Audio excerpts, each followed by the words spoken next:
Assalamualaikum warahmatullahi wabarakatuh. Hai semuanya, ketemu lagi bersama saya di channel Pemburu Fakta News. Tidak lupa saya selalu mendoakan kepada Tuhan Yang Maha Esa agar kalian semua bahagia dan sehat selalu.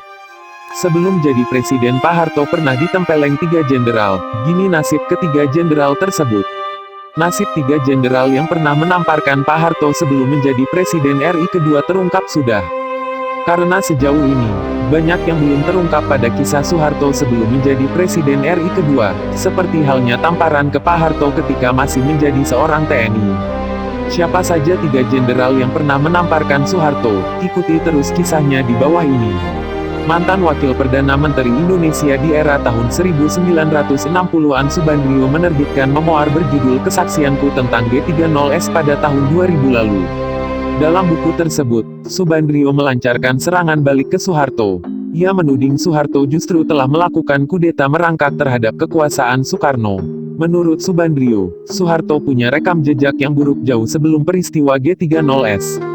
Yang pertama, semasa di divisi Diponegoro, Soeharto menjalin relasi dengan pengusaha Tionghoa, Liam Sioe Liong dan Bob Hasan.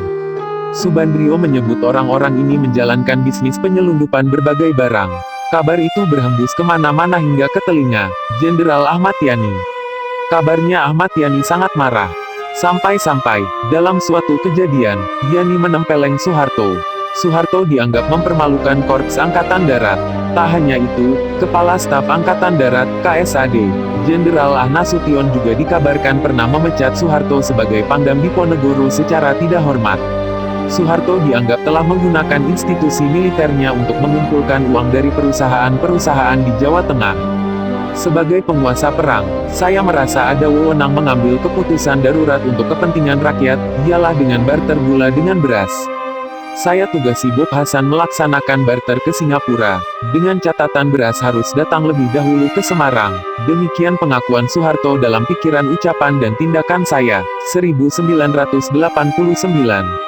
Namun Soeharto diselamatkan Maijen Gatot Subroto. Menurut Gatot, Soeharto masih bisa dibina. Akhirnya, Soeharto pun disekolah di Seskoat di Bandung. Nasib Jenderal Ah Nasution dan Jenderal Ahmad Yani berbeda saat terjadi peristiwa penculikan Jenderal AD, tanggal 30 September tahun 1965. Ahmad Yani tewas sementara Ah Nasution berhasil melarikan diri. Namun Nasution harus kehilangan putrinya Ade Irma Suryani. Nasution masih hidup hingga tahun 2000. Selepas menjadi ketua MPRS dan melantik Soeharto sebagai presiden kedua, kariernya meredup. Di Orde Baru Nasution nyaris tak kebagian peran mengurus negara. Yang terjadi malah ia dicekal Orde Baru. Nasution juga tidak boleh muncul dalam acara kenegaraan di mana ada Presiden Soeharto. Bahkan sampai urusan mobil Holden Premier tua lungsuran dari Hankam yang dipakai Nasution sehari-hari ikut ditarik dari kediamannya.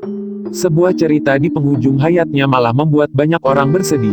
Kabarnya ia tak mewariskan kekayaan materi pada keluarganya, kecuali kekayaan pengalaman perjuangan dan idealisme. Rumahnya di Jalan Teku Umar, Jakarta, tetap tampak kusam, tak pernah direnovasi. Berstatus jenderal tapi mengalami kesulitan air bersih sehari-hari di rumahnya. Kabarnya ada yang memutus aliran air PAM ke rumahnya. Untuk memenuhi kebutuhan air sehari-hari, Nasution terpaksa membuat sumur di belakang rumah. Sumur itu masih ada sampai sekarang. Dalam sejarah dunia militer Indonesia, sosok Alex Evert Kawilarang merupakan nama yang tak asing lagi dikenal. Pria kelahiran Batavia kini Jakarta, tanggal 23 Februari tahun 1920 ini pernah menempeleng Presiden kedua Indonesia, Soeharto. Penempelengan tersebut terjadi ketika Kawilarang menjabat sebagai Panglima selaku atasan dari Letkol, Soeharto. Sekitar tahun 1950-an, sebagai Panglima Wirabuana, Alex Kawilarang melaporkan kepada Presiden Soekarno bahwa keadaan di Makassar sudah aman. Namun Soekarno justru menyodorkan sebuah radiogram yang baru saja diterimanya yang melaporkan bahwa pasukan KNIL Belanda sudah menduduki Makassar. Brigade Mataram, pasukan yang seharusnya mempertahankan kota Makassar saat itu juga dilaporkan telah mundur ke lapangan udara Mandai. Mendengar radiogram tersebut, Kawilarang marah besar dan segera kembali ke Makassar. Setibanya di lapangan udara Mandai, ia langsung memarahi Komandan Brigade Mataram, Letkol Soeharto, sambil menempelengnya. Alex Kawilarang merupakan putra dari keluarga dengan latar belakang militer. Ayahnya adalah AHH Kawilarang, yang merupakan seorang mayor KNIL asal Tondano.